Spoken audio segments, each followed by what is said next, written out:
2 साल पहले एक अनजान लड़के से फ़ोन पर मेरी दोस्ती हो गई। हमारी बात मैसेज या ऑडियो कॉल पर होती थी। हम दोनों ने कभी एक दूसरे को नहीं देखा था। उसका लहजा इतना अच्छा था कि मुझे उससे मोहब्बत हो गई। मैंने अपनी मोहब्बत का इजहार किया तो उसने हाँ कर दी। फिर हम दोनों ने एक दूसरे को तस्वीरें शेयर की। एक दूसरे को देखने के बाद हमारी मोहब्बत में शिद्दत और बढ़ गई। 6 महीने गुजर जाने के बाद मुझे पता चला कि जो तस्वीर उसने मुझे भेजी थी वो उसकी नहीं बल्कि उसके कज़न की थी। मुझे बहुत दुख हुआ। जिस चेहरे को मैं दिल में बसाकर दिन रात प्यार भरी बातें करती थी, वो चेहरा उसका नहीं बल्कि किसी और का था। फिर उसने मुझे अपनी तस्वीर भेजी जो कि मुझे पसंद नहीं आई, तो मैंने उसे बात करना बंद कर दी।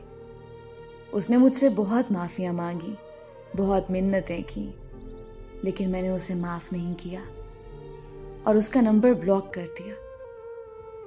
कुछ अरसे के बाद मैं बहुत बीमार हो गई और इलाज के बावजूद मुझे शिफा नहीं मिल रही थी।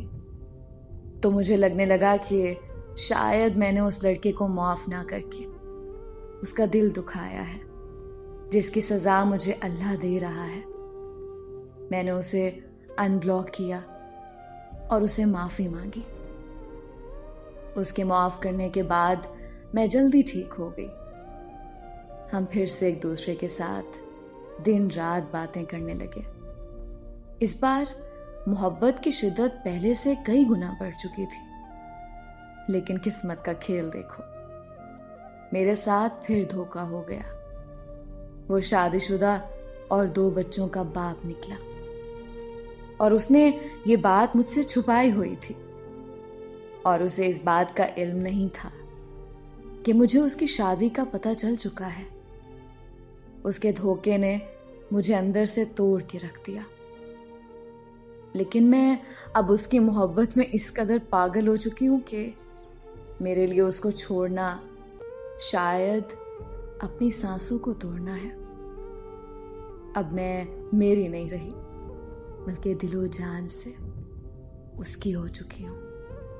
वो चाहे तो मुझे अपनी दूसरी बीवी बना ले या फिर अपने हाथों से मार दे, क्योंकि अब उसके बगैर अब मुझे एक सांस भी गवारा नहीं।